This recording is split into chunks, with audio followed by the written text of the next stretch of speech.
কোরআনুল কারীম নাজিল হলো। কোরআন নাজিল হওয়ার মাত্র 23 বছরের ব্যবধানে ওই সমাজে যারা ছিল চোর, এই মানুষগুলা পরের দিন মালের পাহারাদার হয়ে গেল। যে মানুষগুলা ছিল খুনি, তারা জীবনের নিরাপত্তা দানকারী হয়ে গেল। যেই মানুষগুলা নারী ধর্ষণ করত, এই মানুষগুলা নারীর চরিত্রের হিফাজতকারী হয়ে গেল। যেই মানুষগুলা সুদখোর ছিল, এই মানুষগুলা সুদের বিরোধী হয়ে গেল। যেই মানুষগুলা ঘুষখোর ছিল, তারা ঘুষ বিরোধী হয়ে গেল। যে মানুষগুলা বেনামাজি ছিল, সবগুলা নামাজি হয়ে গেল। কয় বছরে? 23 বছরে। কয় বছরে? 23 বছরে আল্লাহ তাআলার হাবিব কোরআন দিয়া একটা সুন্দর সমাজ বিনির্মাণ করে দিলেন, পরিবর্তন হয়ে গেল।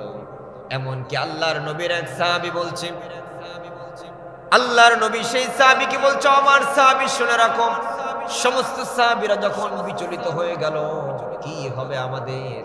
আল্লাহর নবী বলল, সাহাবীরা বিচলিত হয়ো না, শুনে রাখো, সেই দিন খুব বেশি দূরে নয়, যেদিন ইয়ামেনের রাজধানী সানা থেকে হাজারামাউত পর্যন্ত এই বিশাল রাস্তায় একজন রমণী, একজন নারী হেঁটে যাবে।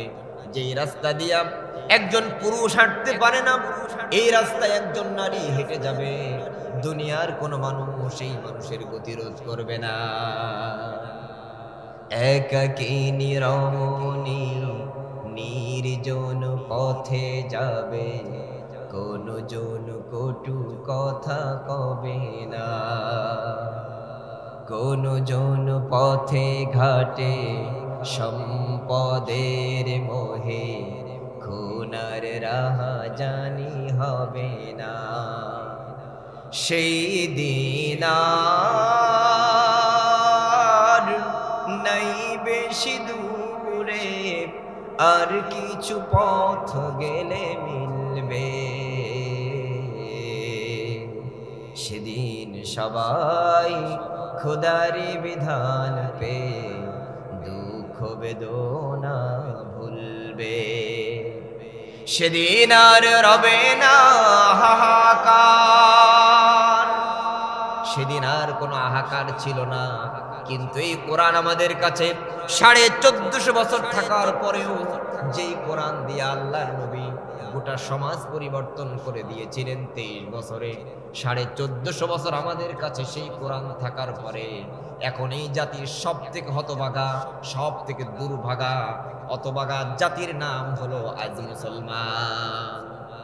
বরং মক্কায় ওই জাহেলিয়াতে যা ঘটে নাই, যত নির্মম নির্যাতন মানুষের উপরে মক্কার কাফেররা মুশরিকরা করে নাই বিগত 17 বছর, আর এই জামানায় এসে আমরা দেখছি মক্কার কাফেরদের থেকে আরো জঘন্যতম অপরাধ এ বাংলাদেশের মানুষ বর্তমান করছে।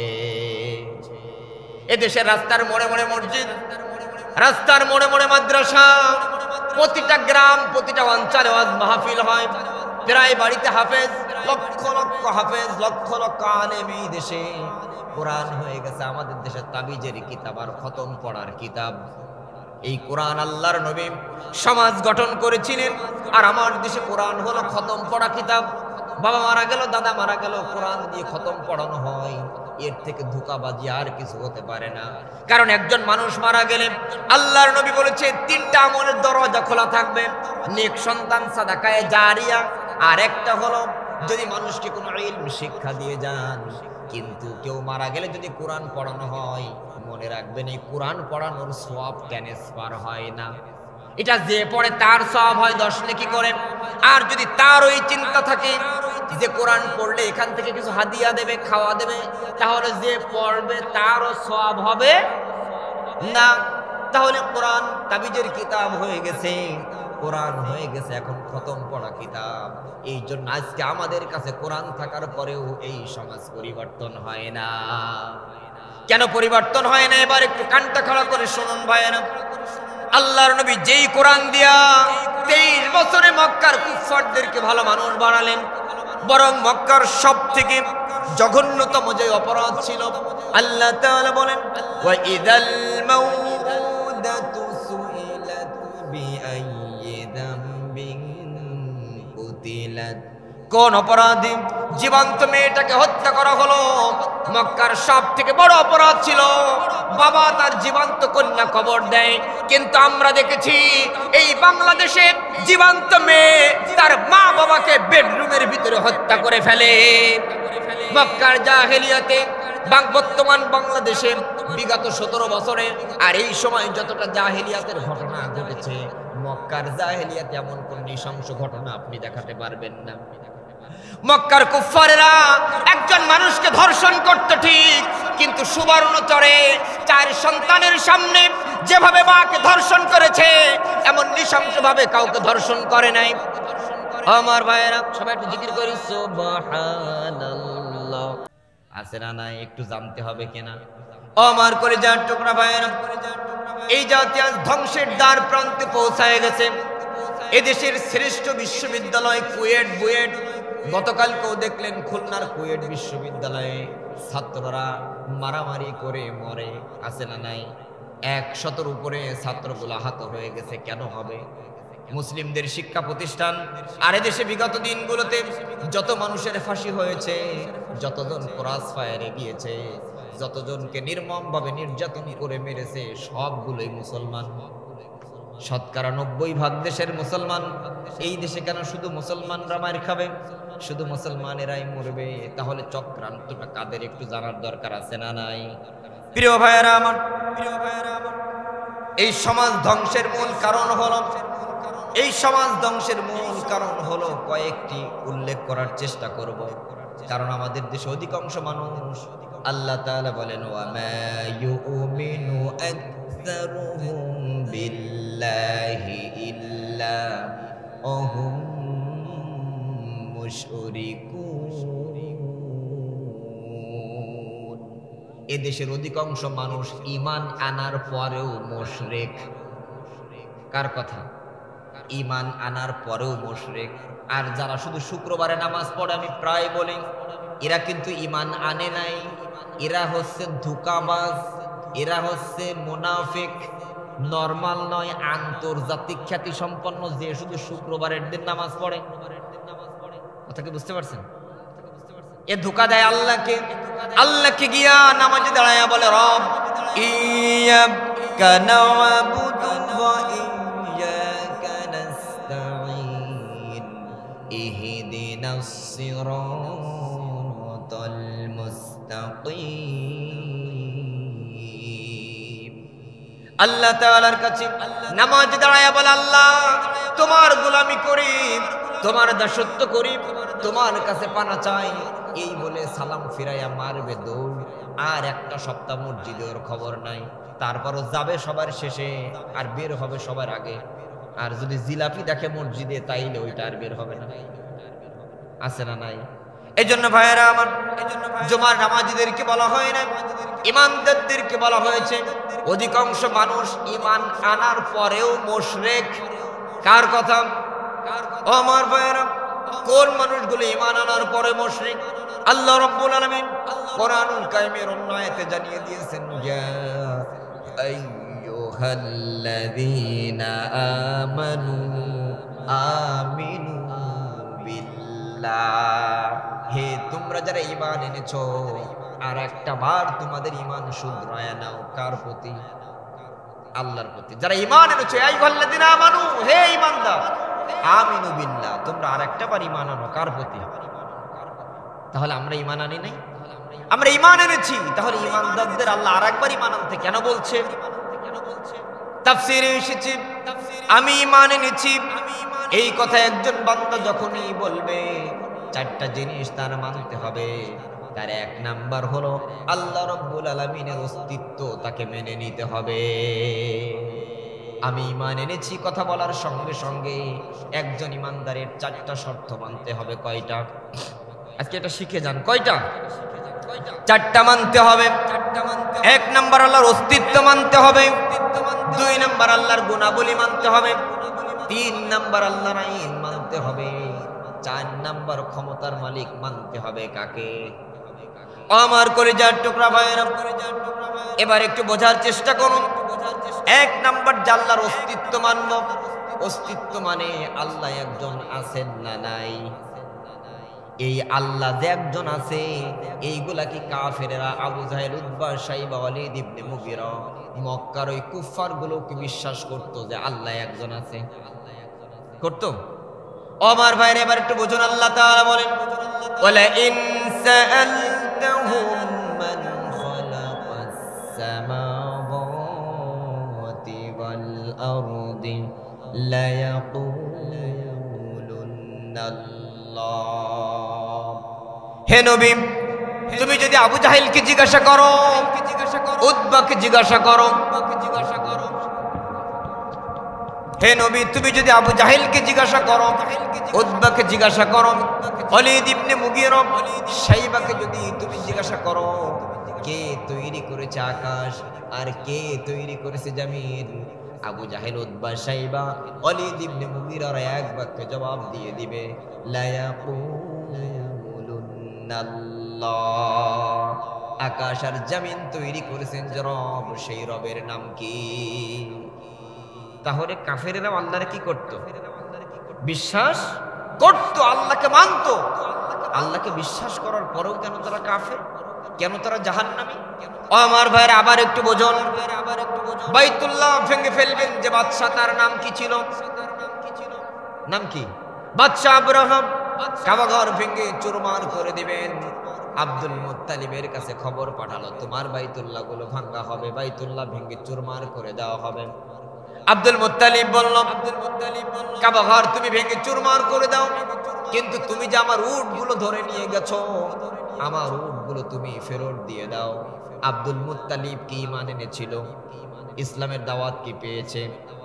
তারপর আব্দুল মুত্তালিব বলল আব্রাহাম আমার উট গুলো তুমি ফেরত দাও। আব্রাহাম বলল আব্দুল মুত্তালিব আমি মনে করেছিলাম তুমি একজন বুদ্ধিমান মানুষ, তুমি আমার কাছে বলবে বাইতুল্লাহ ভাঙার দরকার নেই, অনুরোধ করবে। আব্দুল মুত্তালিব বলল দেখো আব্রাহাম, এই উটের মালিক আমি, আর ওই যে বাইতুল্লাহর মালিক হচ্ছেন আল্লাহ। বাইতুল্লাহর মালিক কে? তাহলে আব্দুল মুত্তালিব ঈমান আনার পরেও আল্লাহর প্রতি তার বিশ্বাস ছিল, সেও আল্লাহর ইবাদত করত বাইতুল্লাহতে।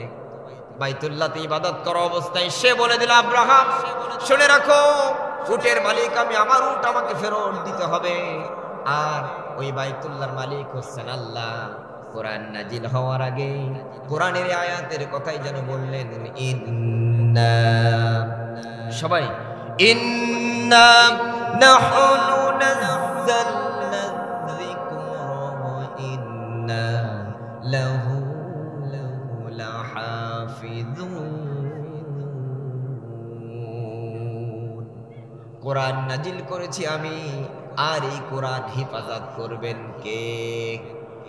তাহলে ভাইরা আমার, আব্দুল মুত্তালিব ঈমান আনে নাই, একজন মুশরিক, তবুও সে আল্লাহর প্রতি এত দৃঢ় বিশ্বাস আছেন, জানায়া দিল ওই বাইতুল্লাহর মালিক যিনি বাইতুল্লাহ হেফাজত করবেন, তিনি হেফাজত করেছিলেন কে? আলাম তারা, সবাই আলাম তারা কাইফা ফাআলা রাব্বুকা বিআসহাবিল ফিল আলাম ইয়াজআল কাইদাহুম ফি তাদলিল। আল্লাহ বলেন তোমরা কি দেখো নাই আমি কিরূপ ব্যবহার করেছি ওই হাতি বাহিনীর সাথে? ও আমার ভাইরা আর একটা উদাহরণ দেই, এই বাইতুল্লাহ মেরামত হবে, মক্কার কুফফারেরা মুশরিকেরা আল্লাহর নবীর বয়স যখন 35, নবুয়তের 5 বছর পূর্বে কাবা ঘর মেরামত করবেন, বাইতুল্লাহ মেরামত করবেন। মক্কার মুশরিকেরা বলল তোমাদের যাদের কাছে হালাল টাকা আছে তারা আল্লাহর ঘরে দান করো। কারা বলল? মুশরিকেরা। কারা বলল? যে যাদের কাছে হালাল টাকা আছে তোমরা আল্লাহর ঘরে দান করো, হারাম টাকা আল্লাহর ঘরে দান করো না। হাতিমে কাবা এখনো কাবার বাইরে আছে, হাতিমে কাবা কাফেররা বলছে কাবার কাজ হবে না, আর আমরা এলাকায় মসজিদ করার সময় হালাল হারাম দেখি। দুনিয়ার সুদখোর, ঘুষখোর, হারামখোরের কাছ থেকে পাম্পট্টি দিয়া টাকা নিয়ে মসজিদের টাইলস লাগাই। কথা বলেন ঠিক কিনা?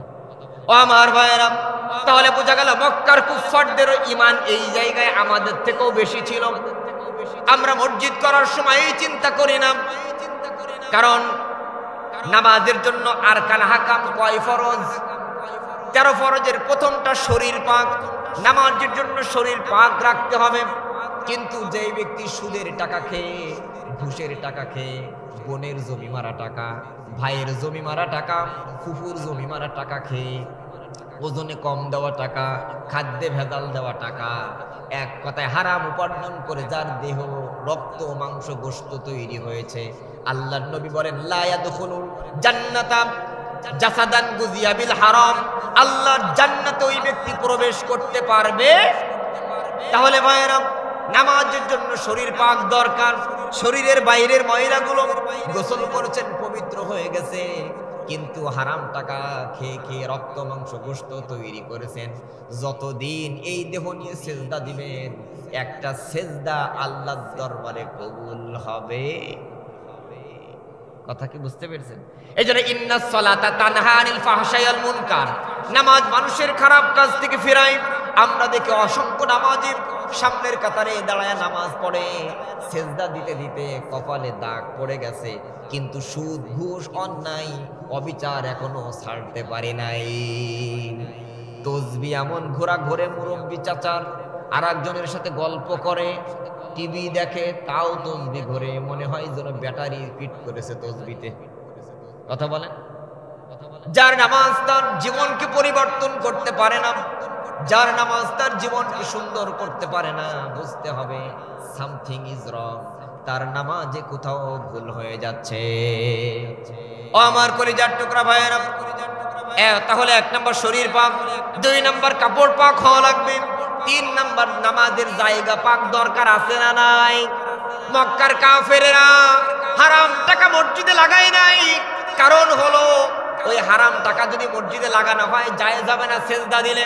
আপনি যে সুদ করে টাকা নিয়ে মসজিদে টাইলস করেছেন, আমরা মনে করি পরিষ্কার পরিচ্ছন্ন ইমানের অঙ্গ, অথচ আল্লাহর নবী বলেছেন না, আত-তুহুরু শাতরুল ঈমান, পবিত্রতা ইমানের অঙ্গ। আপনি সুদ করে টাকা দিয়ে টাইলস লাগাইছেন, ওই টাইলস আপনি উপর দিয়ে মুছেছেন, ময়লাগুলো পরিষ্কার হয়ে গেছে, কিন্তু হারাম টাকা দিয়ে কেনার কারণে ওটা অপবিত্র হয়ে আছে। এই জন্য মসজিদে যদি কোনো সুদ করে টাকা, চোখের দেখা কোনো বাবা তার মেয়েদের ফাঁকি দিয়া ছেলেদের নামে সম্পদ লিখে দিয়ে গেছে, এই সন্তানের টাকা বোনের জমি, ফুফুর জমি মারিং দিয়া খেত বড় হচ্ছে বা এখনো খাচ্ছে, এই লোকের টাকা আল্লাহর ঘর মসজিদে নিবেন না। কথা কি বুঝতে পারছেন? এদের টাকা মসজিদে নেওয়া যাবে না, বরং হারাম খোরদের টাকা নেওয়ার চাইতে ধুলার উপরে নামাজ পড়া আল্লাহর কাছে 1000 গুণে উত্তম। আমার ভাইয়ের, এই জন্য আমি বলি, মসজিদের যে ইমামকে তার এলাকার মহল্লাবাসীরা বলবে আমাদের ইমামের মতো ভালো হুজুর আর হয় না, সবাই যে ইমামকে ভালো বলে আমি বলি ও হচ্ছে আন্তর্জাতিক মুনাফিক। কারণ ইমাম যদি সুদ করে জানাজা না পড়াতে যাইতো, ইমাম যদি সুদ করে বাড়ি খাবার না খাইতো, ইমাম যদি সুদের বিরুদ্ধে মসজিদে কঠোর বক্তব্য দিত, তাহলে এলাকার সুদখোর কি বলবে যে ইমাম ভালো লোক? ইমামরে তাড়ানোর চেষ্টা করবে কিনা? কথা কি বুঝতে পারছেন? আমার ভাইয়েরা, বউ পর্দা করে না, মেয়ে পর্দা করে না, ডিজে অবস্থায় ঘোরাফেরা করে, অথবা বিয়ে বাড়ি হলে বাড়িতে ডিজে গান বাজায়, কাদা মাখামাখি করে, গেটের সামনে অনেকগুলো পুরুষ থাকতে দাঁড়ায় দেয় কয়েকটা মহিলারে। এরকম বিয়ে মুসলমানদের বাড়িতে হয় কিনা? তোমাদের আমি যতই জানাজা পড়াই আর যতই 45টা গরু মেরে তোমার খানা দেওয়া হোক, আল্লাহর জান্নাতে আমি তোমারে কোনো কায়দায় নিতে পারবো না। ইমাম যদি এই মুসাল্লিদের ব্যাপারে কঠোর কথা বলে, তাহলে কি ইমামকে ভালোবাসবে না তাড়ানোর চেষ্টা করবে? আমার কলিজার টুকরা ভাইয়েরা, এবার একটু বোঝার চেষ্টা করুন। মক্কার কুফারেরা, মক্কার কাফেররা পর্যন্ত হারাম টাকা পয়সাগুলো মসজিদে লাগাই নাই, আর আমরা হারাম টাকাগুলো মসজিদে লাগাই। তাহলে বোঝা গেল মক্কার কাফেরদের এই জায়গায় আমাদের থেকেও ইমানটা অনেক বেশি ছিল, কিন্তু সমস্যা ছিল এক জায়গায়। সব নবীদেরকে জিজ্ঞাসা করা হয়েছে, বুইস্তু মুআল্লিমান, পৃথিবীতে কেন এসেছো? মূর্তি বিনাশ করার জন্য এসেছি। কিন্তু আমার ভাইয়েরা, এবার একটু বোঝার চেষ্টা করুন, মক্কার কাফেররা আল্লাহরে বিশ্বাস করার পরেও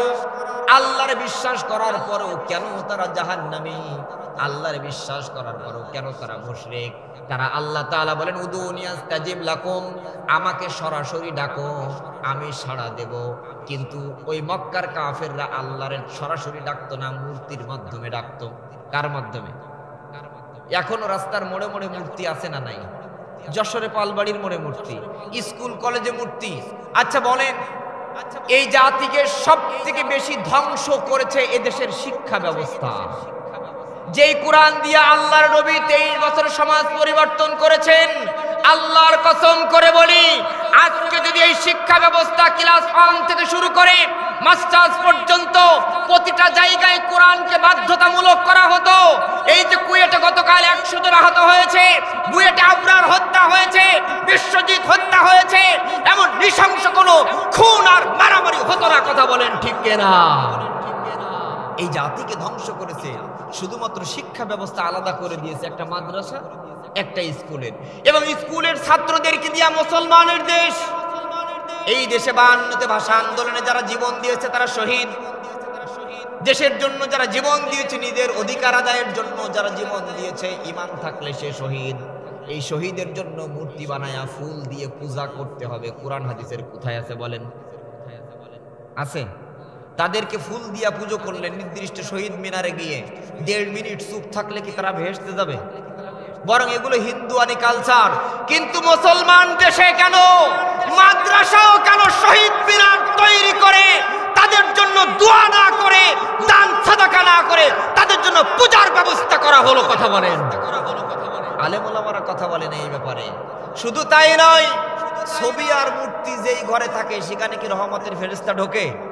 এ দেশের মাদ্রাসাগুলোর প্রিন্সিপালের মাথায়, সুপারিনটেন্ডেন্ট হুজুরের মাথায় একটা মহিলার ছবি আর একটা পুরুষের ছবি ঝোলায় দিয়েছে শুধুমাত্র চাকরি বাঁচানোর জন্য। এ দেশের আলেম ওলামারা নিশ্চয় ভয় আছে, কোনো কথা বলে নাই। এই আলেম দিয়ে কি হবে? আল্লাহ তাআলা এই জন্য বলেন ওমান আযলামু মিম্মান কাতামা শাহাদাতান ইনদাহু মিনাল্লাহ। সত্য জানার পরেও যারা চুপ থাকবে, সত্য কথাগুলো যারা বলবে না, তাদের থেকে বড় জালেম আর কেউ হতে পারে? তাহলে জালেমরা কেন প্রতিবাদ করে নাই? কেন মাদ্রাসায় শহীদ মিনার হবে? কেন মুসলিম দেশে যারা ইন্তেকাল করেছে তাদের নির্দিষ্ট দিনে কেন শহীদ মিনার বানায়, কেন মূর্তি বানায় পূজা করা হবে? এই জন্য ভাইয়েরা, সব নবীদেরকে বলা হয়েছিল বুইস্তু মুআল্লিমান, পৃথিবীতে কেন এসেছো? বলেছিল একটাই, মূর্তি বিনাশ করার জন্য এসেছি। তবে অমুসলিমদের পূজার মূর্তির কথা বলছি না, আবার যাই ওইগুলো ভেঙে দিয়েন না, ওগুলো তাদের ধর্মীয় কাজ। আল্লাহ বলছে খবরদার, কারণ মন্দির ভাঙবা না, কারণ দেবতাকে গালি দিবা না, তাহলে ওরা না বুঝে তোমার আল্লাহকেও গালি দিয়ে বসবে। আমি বলছি মুসলমানেরা যারা ভাস্কর্যের নামে মূর্তি তৈরি করে, ওই যে গরিব দেবীর মূর্তি এখনো পর্যন্ত সুপ্রিম কোর্টের সামনে আছে। এই যে যশোরের পালবাড়ি অসংখ্য মূর্তি আছে। আমাদের কেশবপুরে আপনারা দেখেছিলেন মূর্তি তৈরি করেছিল। ইব্রাহিম আলাইহিস সালামকে জিজ্ঞাসা করা হলো পৃথিবীতে কেন এসেছো? মূর্তি ভাঙার জন্য। ইব্রাহিমের কাজ ছিল মূর্তি ভাঙা, নমরুদের কাজ ছিল মূর্তি তৈরি করা, মুহাম্মদ সাল্লাল্লাহু আলাইহি ওয়াসাল্লামের কাজ ছিল কাবাগর থেকে 360 মূর্তি সরানো, আর আবু জেহেল উতবা সাইবার কাজ ছিল মূর্তিগুলো তৈরি করা। তাহলে বোঝা গেল, যেই সমস্ত মুসলিম দেশে যেই সমস্ত মুসলিমেরা ভাস্কর্যের নামে তৈরি করে মূর্তিগুলো, মনে রাখবেন মূর্তি তৈরি করা নমরুদের কাজ, আবু জেহেলের কাজ। আজ যারা রাস্তার মোড়ে মোড়ে মূর্তি তৈরি করে, বাবার মূর্তি তৈরি করে, নেতার মূর্তি তৈরি করে, এরা ইব্রাহিমের নয়, নমরুদের উম্মত, এরা মুহাম্মদের নয়, আবু জাহেলের উম্মত। কথা বলেন ঠিক কিনা? চুপ করে থাকলেও ঠিক। শুধু মূর্তি বানায় নাই, বরং জাতির পিতাও পরিবর্তন করে দিয়েছে, কথা বলতে পারে নাই। অথচ আল্লাহ স্পষ্ট বলেছেন মিল্লাত আবিকুম ইব্রাহিম হুয়া সাম্মাকুমুল মুসলিমিন। মিল্লাত আবিকুম ইব্রাহিম হুয়া সাম্মাকুমুল মুসলিমিন। যারা মুসলমান তাদের জাতির পিতাকে, আমাদের জাতির পিতা মুখে যখন আঙ্গুল দিত দুধ মধু বের হতো, আর আপনাদের দেশি জাতির পিতা মুখের ভিতরে হুক্কা দেয় আর ধোঁয়া বের হয়। কথা বলেন, এই হচ্ছে জাতির পিতার মধ্যে পার্থক্য। কোরআনের সুস্পষ্ট বিধানকে লঙ্ঘন করে অসংখ্য, সেই সরকার প্রতিষ্ঠার আন্দোলন যারা করে এরা যতই নামাজ রোজা করুক না কেন, একটা ওয়ামাই ইয়াফতাগি গায়রাল ইসলামা ফালা ইউকবালা মিনহু, তার কোন আমল আল্লাহর দরবারে কবুল হবে না। কথা কি বুঝতে পারছেন? আমার ভাইয়েরা, কোন সরকারের আন্দোলন করবেন? আল্লাহর আইন যারা পরিবর্তন করে দেন। কোরআনুল কারীম আল্লাহ তাআলা বলেন, স্পষ্ট ভাবে বলেছেন, খবরদার বান্দা, একটি আয়াতে আমি তোমাদের কুফরির কথা বললাম, ফামান ইয়াকুফুর বিত্তাগুতি ওয়া ইউমিন বিল্লাহ। আল্লাহ তাআলা বলেন, ফামান ইয়াকফুর বিত্তাগুত, তোমরা তাগুতকে কুফরি করো, ওয়া ইউমিন বিল্লাহ, ঈমান আনো কার প্রতি? একটু আস্তে বলবেন না, ঈমান আনবো কার প্রতি? ফাকাদ ইসতামসাকা বিল উরওয়াতিল উসকা লা ইনফিসামা লাহা, আল্লাহর রজ্জুকে এমন শক্তভাবে ধারণ করো যা কখনো ছিঁড়ে যাবার নয়। কলিজার টুকরা ভাইয়েরা আমার, তাহলে আল্লাহ বলছে ফামান ইয়াকফুর বিত্তাগুত, তোমরা তাগুতকে কুফরি করো, অস্বীকার করো, তাগুতকে ভুলে যাও, তাগুতকে বাদ দাও। আজকে ভালো করে বোঝেন, যে ব্যক্তি বিশ্বাস করে নামাজ পড়তে হবে কিন্তু পড়ে না অলসতার কারণে, ও ফাসিক। আর যে ব্যক্তি বিশ্বাস করে না, ও নামাজ পড়ে লাভ কি, ও কাফের। অস্বীকার যে করে, আর যেই ব্যক্তি অস্বীকার করে এবং তার বিরুদ্ধে আইন তৈরি করে, এ হচ্ছে তাগুত। একই তা এদেশে যত সরকার গঠন হয়েছে ৭১ থেকে এই পর্যন্ত, সেই বঙ্গবন্ধু শেখ মুজিবুর রহমান, জিয়াউর রহমান, খালেদা জিয়া, শেখ হাসিনা, ফখরুদ্দিন, এরশাদ এবং ডক্টর ইউনূস পর্যন্ত যতগুলো সরকার প্রতিষ্ঠা হয়েছে আজ পর্যন্ত, আচ্ছা বলেন, আল্লাহর আইন কেউ প্রতিষ্ঠা করেছে? তাতে আমরা অখুশি না, কিন্তু আল্লাহর আইন তো প্রতিষ্ঠা করে নাই, বরং আল্লাহর আইনকে বাদ দিয়া নিজেদের আইন প্রতিষ্ঠা করেছে। করে নাই? আল্লাহর আইন হলো সুদ হারাম। কার কথা? আহাল্লাল্লাহুল বাইয়া ওয়া হাররামার রিবা, ব্যবসা হালাল, সুদ হারাম। আর আজ পর্যন্ত ৭১ থেকে এই পর্যন্ত যত সরকার গঠন হয়েছে সব সরকারি সুদের লাইসেন্স দিয়েছে। কথা বুঝতে পারেন নাই? আল্লাহর আইন তো আপনি মানেন নাই, বরং আল্লাহর আইনের বিরুদ্ধে যে আইন তৈরি করবে সে হচ্ছে তাগুত। সুদ এত বড় মারাত্মক ব্যাপার।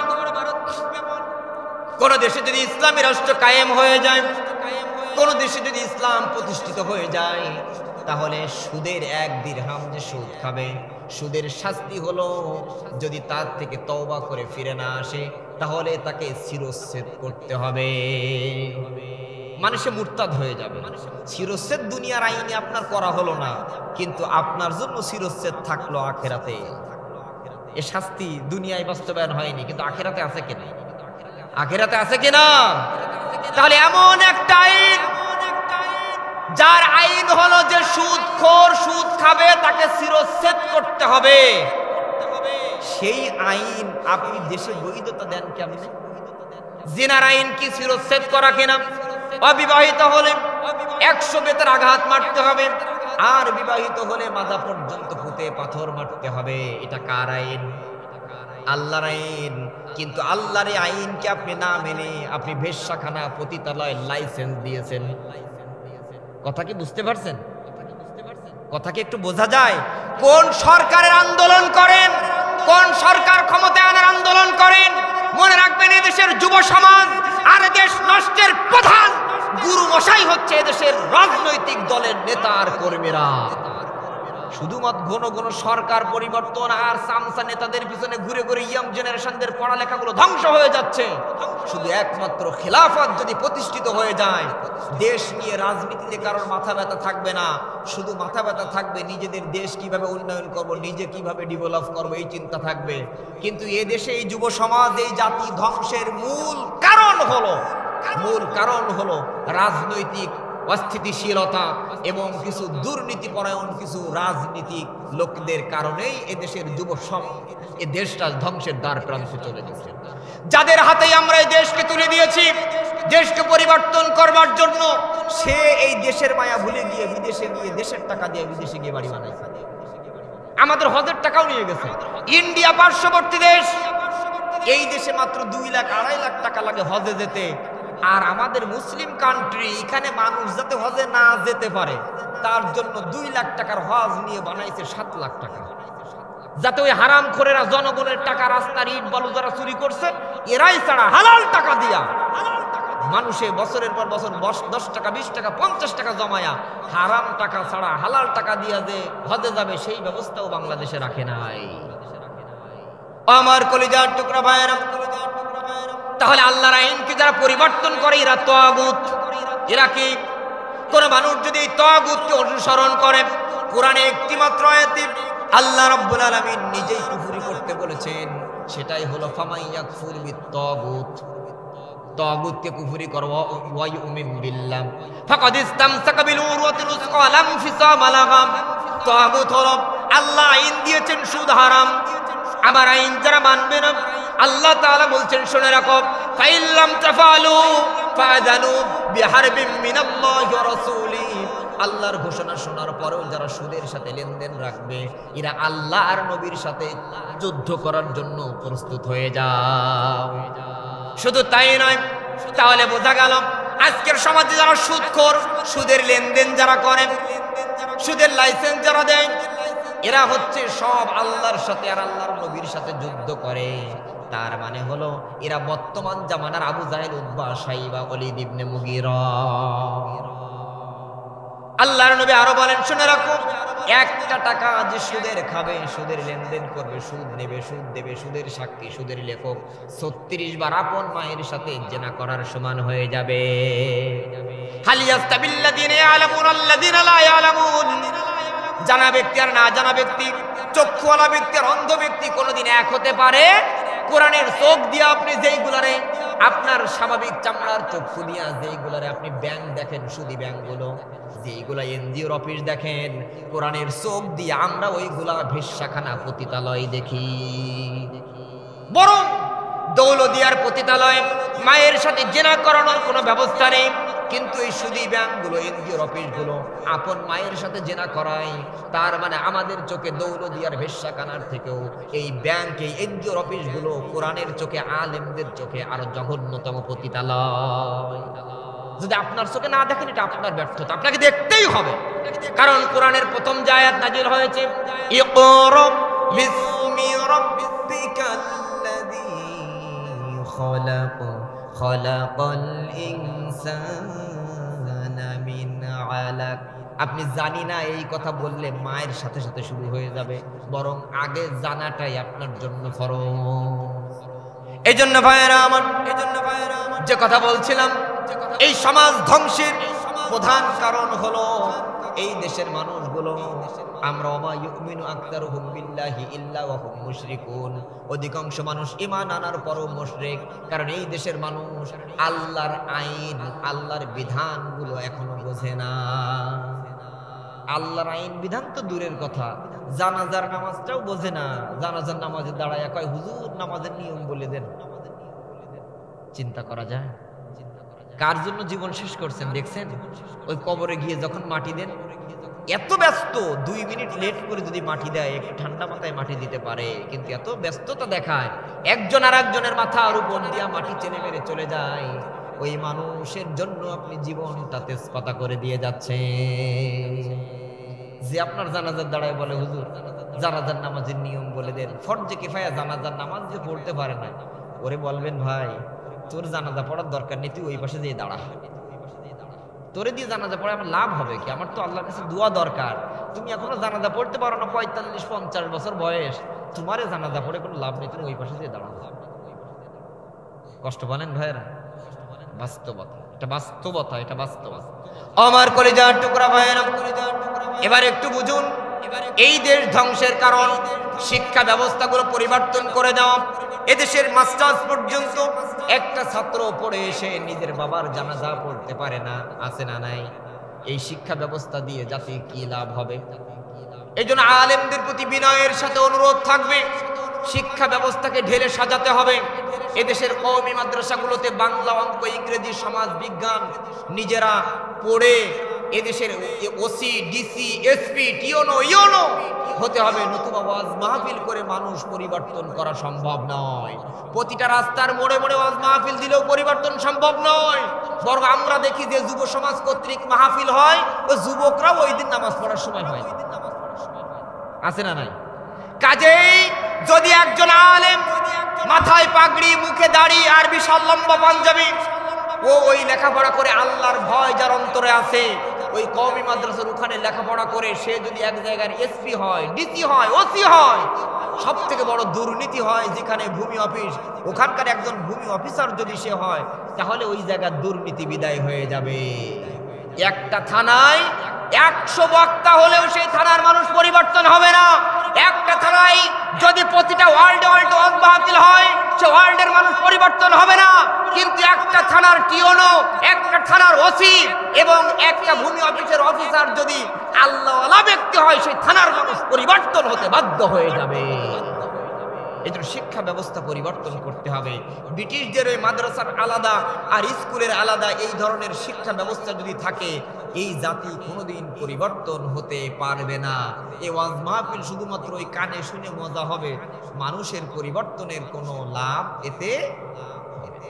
আমার ভাইয়েরা, তাহলে যে কথা বলছিলাম, আল্লাহ তাআলা বলছেন আইয়ুহাল্লাযীনা আমানু আমিনু বিল্লাহ, যারা ঈমান এনেছো, এক নাম্বার আল্লাহর অস্তিত্ব মানতে হবে। তাহলে মক্কার কাফেরেরাও আল্লাহর অস্তিত্ব মানত, আমরাও মানি, সমান সমান, আলাদা হওয়া দরকার আছে না নাই? 2 নাম্বার হলো আল্লাহর গুণাবলী মানতে হবে। কার কথা? আল্লাহর কথা। আমরা যে রবকে মানি, সেই রবের গুণ আছে না নাই?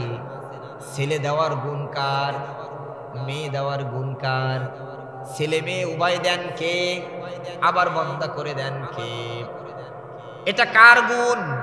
কিন্তু যার ছেলে মেয়ে না হলে মান্দার ডাঙ্গায় মান্নত করে, ও কি আল্লাহর গুণাবলী মানে? কয় হুজুর, ওই মান্দার ডাঙ্গায়ের কাছে তো চাই না, ওর মাধ্যমে আল্লাহর কাছে চাই। আল্লাহ বলছে উদুনি আস্তাজিব লাকুম, আমাকে সরাসরি ডাকো, মান্দারের মাধ্যমে আমার ডাকলে হবে না।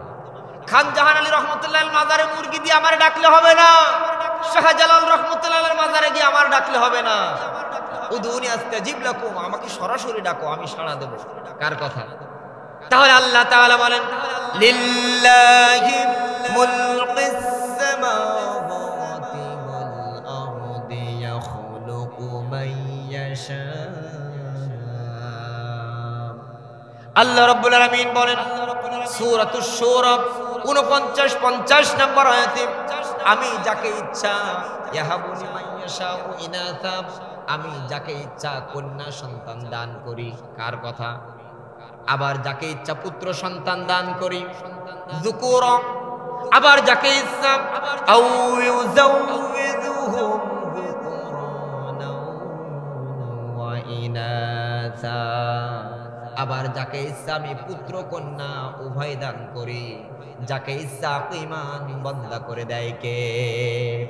আল্লাহর নবী বলেছেন যার একটা কন্যা তার একটা জান্নাত, যার 2টা মেয়ে 2টা জান্নাত, যার 3টা মেয়ে তার 3টা জান্নাত। কিন্তু আমাদের সমাজে এখন দেখা যায় যার একটা মেয়ে তার 6টা জাহান্নাম। একটা হাঁস সন্ধ্যায় বাড়িতে আসে নাই, মুরগি আসে নাই, ছাগল আসে নাই, হাঁস তলাশ করতে চলে যায়। কিন্তু মেয়ে কোচিং সেন্টারে, কলেজ, বিশ্ববিদ্যালয়ে যাওয়ার কথা বলে রাত 10টা বেজে গেছে, ফোন দিলে বলে বান্ধবীর বাড়ি আছি। বাবা একটা বারও খোঁজ নিয়ে দেখে না আমার মেয়েটা কোথায় গেল। দায়ুস পিতামাতা নিজের কলিজার টুকরা কন্যা সন্তানকে, আমি মনে করি এই বাবা এই সন্তানকে ভালো চান না, ওই সন্তান জাহান্নামে যাকে এটাই চান, অথবা ও ইসলাম বিশ্বাস করে না যে বাবা তার কন্যাকে পর্দা করায় না। মোবাইল কিনে দিয়েছে, ক্লাস 9-এ পড়ে, 10-এ পড়ে, পরে টিকটক করার জন্য মোবাইল কিনে দিয়েছে। যদি এই চিন্তা করেন 10,000 টাকার মোবাইলে পুরো বিয়েই বেঁচে যাবে, আর বিয়ে দেওয়া লাগবে না, ও নিজের মতো বিয়ে শাদী করবে, তাইলে ভিন্ন ব্যাপার। আর যদি চিন্তা করেন যে না আপনার জবাবদিহিতা আছে, তাহলে খবরদার। আমাদের ছেলেরা মেয়েরা এখন সারা বছর পড়ালেখা পরীক্ষার প্রস্তুতি যতটা না নেয়, তার থেকেও বেশি প্রস্তুতি নেয় 14ই ফেব্রুয়ারি কবে, কোন বন্ধুর বাড়ি, কোথায় যাওয়া যাবে, আছে না নাই?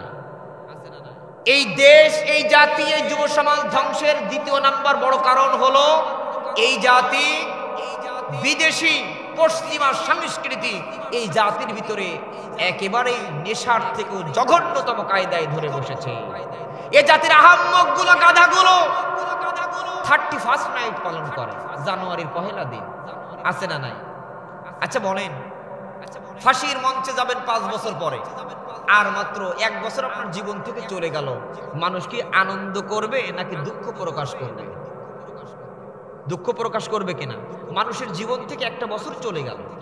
ঠিক তেমনি ভাবে নতুন বছরে যারা বর্ষবরণ করে, নতুন বছরে যারা পহেলা বৈশাখ পালন করে, 31st নাইট পালন করে, পহেলা জানুয়ারিতে যারা গরুর গোশত খায়, আনন্দ করে, লাফালাফি করে, ডিজে গান বাজায়, এ সবগুলো হলো গাধার 3 নম্বর বাচ্চা। কারণ হলো প্রতিটা মানুষের মৃত্যুর জন্য একটা নির্ধারিত সময় বেঁধে দেওয়া আছে। এই নির্ধারিত আপনার 60 বছরের জীবন 1টা বছর কম হয়ে গেল, তার মানে আপনি মৃত্যুর দিকে 1 বছর পৌঁছায় গেলেন, মৃত্যুর 1 বছর আরো কাছাকাছি চলে গেলেন। এখন মৃত্যুর কাছাকাছি যাওয়াকে যারা, মরণের কাছাকাছি যাওয়াকে যারা আনন্দ উল্লাস, হাসি তামাশা, রং তামাশার মাধ্যমে কাটায়, এদের মতো আহাম্মক গাধা দুনিয়ায় আর হতে পারে না। কথা কি বুঝতে পারছেন? এটার নাম পশ্চিমা সংস্কৃতি, এটা ঢুকাইয়া দিয়েছে। এদেশে এখন পহেলা বৈশাখ পালন করে মূর্তির মাথা নিয়ে, এদেশে এখন 31st নাইট পালন করে মূর্তির মাথা নিয়ে। এদেশের মুসলমানদের ছেলেরা 14ই ফেব্রুয়ারি পালন করে। মনে রাখবেন, মান তাশাব্বাহা বিকওমিন ফাহুয়া মিনহুম, যে জাতি যে জাতির অনুসরণ করবে, কিয়ামতে ওই জাতির হাসর হবে ওই জাতির সাথে। আপনার মেয়ে যার স্টাইলে চুল বাঁধে, কোন নায়িকার স্টাইলে, আপনার মেয়ে যার স্টাইলে পোশাক পরে, আপনার ছেলে কুত্তা কাটিং চুল দেয় যার স্টাইলে, আবার ভুরুর এইখান থেকে একটু কাটে, মাঝখান থেকে ভুরু, আবার কলির এইখান থেকে কেটে 2-3টা রাউন্ড করে, আবার বাজার থেকে নতুন প্যান্ট কিনে এনে হাঁটুর কাছ থেকে ছেড়ে, মানে এত জায়গায় ভালো, ওর সতরই আলগা করতে হবে, আছে না নাই? যাকে অনুসরণ করবে, মান তাশাব্বাহা বিকওমিন ফাহুয়া মিনহুম, তার সাথে ওর কিয়ামত হয়ে যাবে। আজানের সময় হয়েছে না? মসজিদে আজান হচ্ছে? আজান কয়টায়? আশপাশে তো আজান হচ্ছে, এখন তো 1টা বাজে, এই সময় তো কথা হচ্ছে ওই একটা, সব জায়গায় 1:15, মাইকের আওয়াজ তো অনেক মসজিদের দিকে যায়, সব জায়গায় 1:15। আচ্ছা, সবাই জিকির করি, সুবহানাল্লাহ আলহামদুলিল্লাহ লা ইলাহা ইল্লাল্লাহ। প্রিয় ভাইয়েরা আমার, তাহলে বোঝা গেল 2 নাম্বার আল্লাহর গুণাবলী মানতে হবে। আল্লাহর গুণাবলী, আল্লাহর গুণ, ছেলে মেয়ে সবকিছু দেন কে? এখন যদি কেউ ছেলে মেয়ের জন্য মাজারে মান্নত করে, মাদার ডাঙ্গার থান্নে মানত করে, তাহলে বুঝতে হবে ও আল্লাহর গুণ মানে না, তার মানে ওর ঈমান নাই। অধিকাংশ মানুষ ইউমিনু আকতারুহুম বিল্লাহি ইল্লা ওয়া হুম মুশরিকুন, অধিকাংশ মানুষ ঈমান আনার পরেও মুশরিক, তার মানে বুঝতে হবে ও পাকা মুশরিক। ও আমার কলিজার টুকরা ভাইয়েরা, এবার বুঝুন 3 নম্বর আইন মানতে হবে কার? এদেশে আইন চলে কার? আল্লাহর আইন চলে। আল্লাহর আইন চলে না, কারণ এদেশের মানুষ এখনো পর্যন্ত কালেমা বোঝে নাই। এদেশের অধিকাংশ মানুষ আবু লাহাবের মতো মুসলমান। রাগ করলেন? আবু লাহাবের মতো এই জন্য বললাম, আল্লাহর নবীর যেদিন জন্ম হয়েছিল, সব থেকে বেশি খুশি হয়ে যিনি গোলাম আজাদ করে দিয়েছিলেন, ওই ব্যক্তির নাম কি ছিল? কি নাম ছিল একটু সবাই বলেন? আবু লাহাব। আল্লাহর নবীর জন্মতে খুশি হলো, নিজের গোলামকে আজাদ করে দিল। আবার যখন সেই নবী 40 বছর পরে সাফা পাহাড়ের উপরে দাঁড়ায়া, ইয়া আইয়ুহান নাসু কুলু লা ইলাহা ইল্লাল্লাহ, এই ঘোষণা যখন দিলেন, মক্কার কাফেরেরা লা ইলাহার মানে বুঝতো, আমার সমাজের মানুষ লা ইলাহার মানে বোঝে না। মক্কার কুফারেরা বুঝল লা ইলাহা মানে সব আলেহাদেরকে বাদ দিতে হবে। আজকে বাংলাদেশের গণভবনের সামনে দাঁড়ায়া, বঙ্গভবনের সামনে দাঁড়ায়া কেউ যদি লা ইলাহা ইল্লাল্লাহ বলে, সবাই তারে ভিক্ষা দেবে, সবাই তারে খাওয়াবে, কারণ আমার দেশে লা ইলাহা ইল্লাল্লাহ হলো ভিক্ষার বলি। কথা বলেন? এদেশের মুসলমানেরা রাস্তায় ওয়াজ মাহফিলের জন্য রাস্তায় দড়ি ধরে, মসজিদের জন্য রাস্তায় দড়ি ধরে, আছে না নাই? কে বলেছে? ওই 2 লাখ 5 লাখ টাকার বক্তা নিয়ে রাস্তায় দড়ি ধরে মুসলমানদেরকে কলেমা পড়ার ওই ভিক্ষা করতে কে বলেছে? ছোট্ট ছোট্ট কোরআনের পাখিদের দিয়া, শীত নেই গ্রীষ্ম নেই, ওই মানুষদেরকে নিয়ে বাজারে বাজারে কালেকশন করে বেড়ায়, আছে না নাই? না, এটা করা যাবে না। ওয়াজ মাহফিল করার দরকার নেই, বন্ধ থাক। কিন্তু খবরদার রাস্তায় দড়ি ধরে মানুষের গুরুত্বপূর্ণ মানুষকে থামায় দেওয়া যাবে না। ভাইরা আমার, সেই দিকের কথা আমি বলছি না, আমি শুধু এতটুকু বলছি, আজকে গণভবনের সামনে দাঁড়ায়া, বঙ্গভবনের সামনে দাঁড়ায়া কেউ যদি লা ইলাহা ইল্লাল্লাহ বলে, সবাই তারে ভিক্ষা দেবে, খাওয়াবে। কিন্তু ওই লা ইলাহা ইল্লাল্লাহ যদি আরবিতে না বলে, বাংলায় বলে লা ইলাহা, কোন আলেহাদেরকে আমরা আর মানি না, কোন ইলাহ মানি না, কোন আইনদাতা মানি না। এই বঙ্গভবনে, গণভবনে আইন চলবে একমাত্র আল্লাহর। ডক্টর কামালের লেখা আইন চলবে না, ব্রিটিশদের লেখা আইন চলবে না, ইল্লাল্লাহ জমিনদার আইন চলবে। এই কথা যদি কেউ বলে, তারে কি আর খাওয়াবে? ভিক্ষা দেবে, খাওয়াবে, তবে লাল দালানে নিয়ে। এই জন্য বলি, এই দেশের মুসলমানেরা আবুল আহাবের মতো মুসলমান।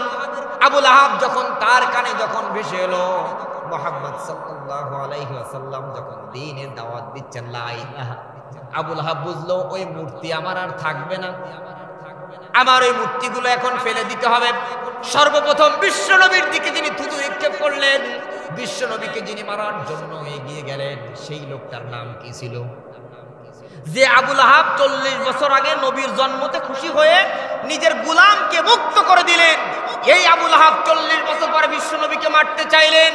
তার মানে আমার দেশে বিগত 17 বছর ধরে নয়, 50 বছর ধরে দেখি নবীর জন্মদিনে বেদাতি পন্থায় ঈদ মিলাদুন নবী পালন করে, জন্ম উৎসব পালন করে, সরকারিভাবে ছুটিও ঘোষণা করা হয়, ঠিক কিনা?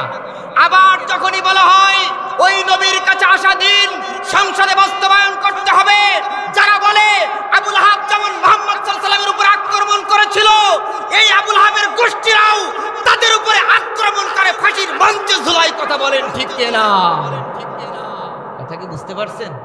যে আবুল আহাবের গোষ্ঠীরা নবীর জন্মতে খুশি, ঈদে মিলাদুন নবী পালন করবে, সরকারে ছুটি দেবে, কিন্তু নবীর কাছে আসা বিধান যেই মানতে বলা হয়, যারা বলে তাদেরকে ফাঁসির মঞ্চে ঝুলায়, তাদেরকে জেল খাটায়, তাদেরকে কারাবরণ করা হয়, কারাবরণ করানো হয়। তাহলে বোঝা গেল ওই আবুল আহাব আর বর্তমান আবুল আহাবের ভিতরে কোনো পার্থক্য।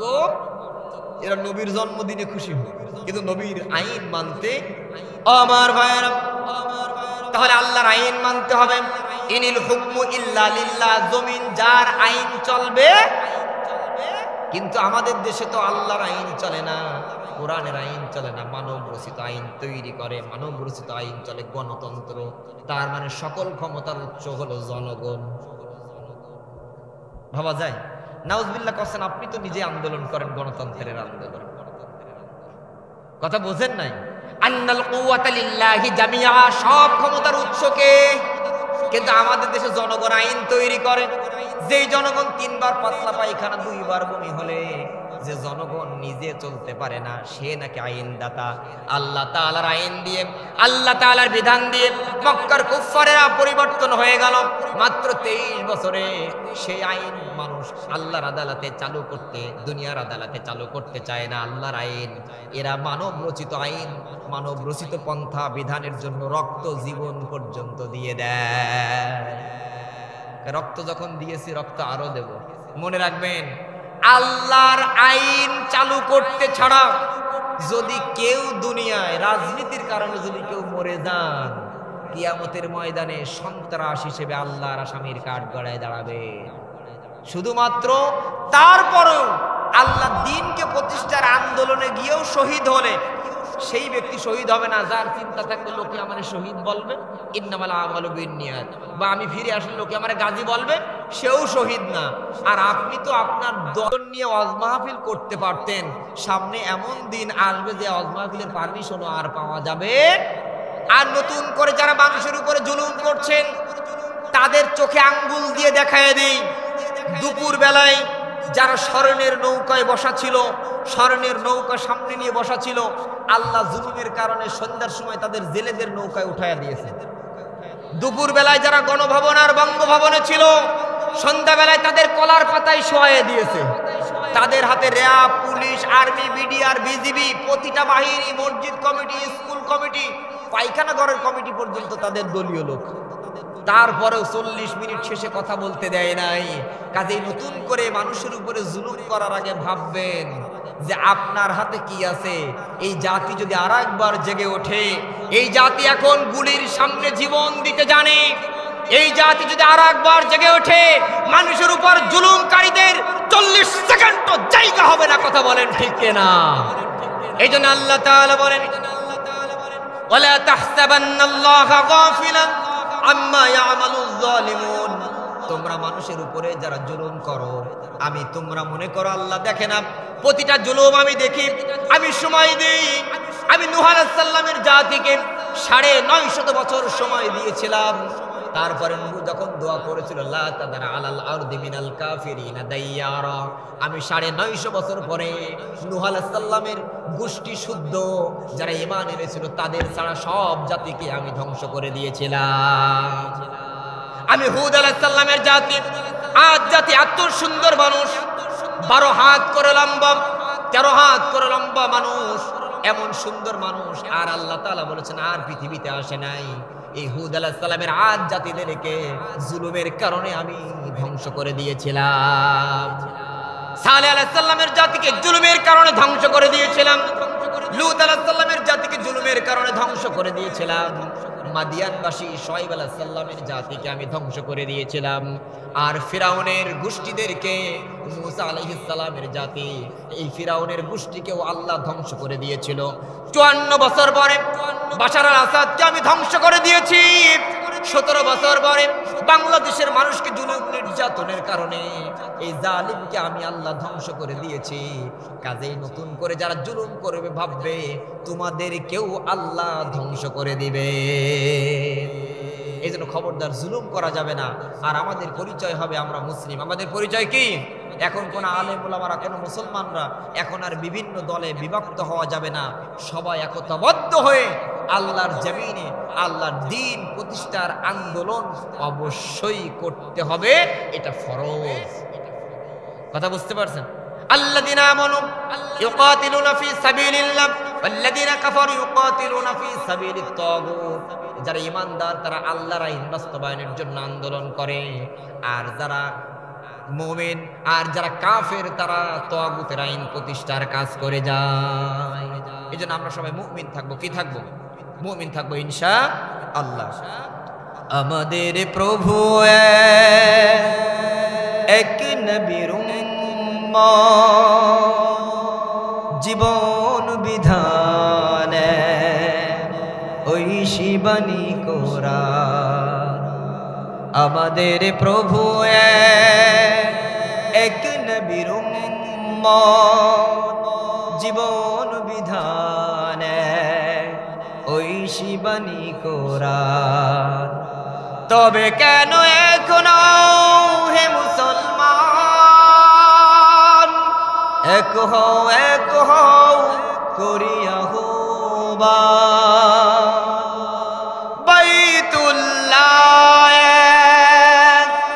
মদিনা শরীফ উহুদ পাহাড় বদরের মাঠে একটা তো জীবন আর মরণ তো একটাই, সকলের তরে আছে একই স্থান। তবে কেন এখনো হে মুসলমান এক হও করিয়া আহ্বান। ঠিক কিনা?